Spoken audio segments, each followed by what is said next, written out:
नवरात्र की ढेर सारी शुभकामना आप सबको कि माता रानी आज आप सबको इतनी सद्बुद्धि भी दे और सन्मत दे, धन दे, दौलत दे, सुकून दे आप सबको कि आप ऐसे ही अपने दुनिया में अपने परिवार में खुश रहें। और इसीलिए मैं आज नवरात्र का पहला दिन है तो मैं सोचा कि आप सबसे एक बार बात कर लूं और आपका प्यार और मोहब्बत पालूं, क्योंकि आपके प्यार के बिना हर वो चीज़ मेरी अधूरी रहती है। कोशिश करता हूं। और आज एक मेरा गाना भी रिलीज़ हुआ है भाई। मैं आज 6 दिन से सच पूछो तो सो ही नहीं पा रहा हूँ। 3 बजे 4 बजे आ रहा हूँ, 5 बजे तक गाना शूट कर रहा हूँ। उसके बाद फिर 7 बजे 4 बजे 3 बजे आदमी सोता है और 8 बजे उठ के फिर शूटिंग पे जाता है। तो एक मेरा गाना रिलीज हुआ है 6 साल बाद। पाखी जी कम बैक की हैं, क्योंकि ये इनको लगता था कि भोजपुरी इंडस्ट्री में अब यार क्या करूं मैं, क्योंकि इतने बिजनेस में बिजी हो गई, क्योंकि खुद का बिजनेस बहुत है इनका। बट जब ये डांस कर रही थी तो एक बिजली की तरह ये डांस कर रही थी। मैं बोला कि 6 साल बाद अगर इतना अच्छा, तो ये जुनून है एक भोजपुरी के प्रति। और इनका जुनून जो था वो कमाल का, बाप रे। पहली बार इनके साथ मैंने काम किया और मुझे बहुत अच्छा लगा कि आज भी इनके अंदर वो जुनून ऐसा है भोजपुरी भाषा के प्रति, भोजपुरी लोगों के प्रति, भोजपुरी सॉन्ग के प्रति। आदि शक्ति से रिलीज हुआ है मेरा गाना बंगलिनिया। तो आप ढेर सारा प्यार और मोहब्बत दीजिए। एक बार बजाइए विवेक जी। अखिलेश कश्यप जी देखिए, ये हमारा भाई है विवेक, मैनेजर साहब है, जो कि सारा मेरा काम देखता है। ये अखिलेश कश्यप जो गाना के राइटर हैं, और बहुत सारे गाना लहंगा लखनऊ से लेके 2 रुपया से लेके भतीजवा के मौसी से लेके मैंने जितने भी हैं। और ये हमारे पंकज भाई हैं, जो कि हमारे भाई हैं।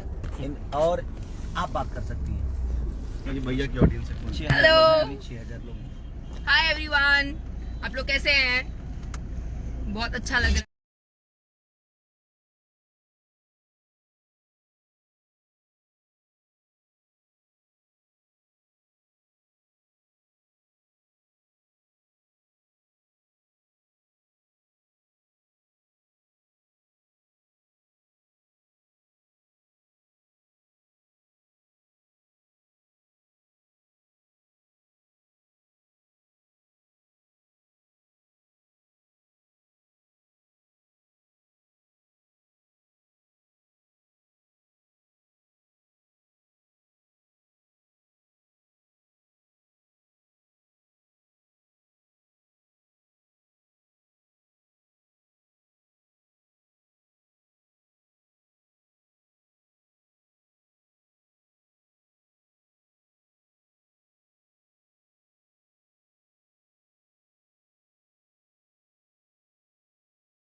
लव यू ऑल, दिल से थैंक यू कि आप सबने इतना प्यार किया। 8000 के आसपास लोग मेरे जुड़े हुए हैं। सबको अगर किसी का नाम भी नहीं लिया हो तो प्लीज़ माफ़ करना भाई, क्योंकि बहुत सारे लोग हैं। तो दिल से प्रणाम सबको, और ऐसे ही बंगलेनिया को प्यार करिए। Love you all.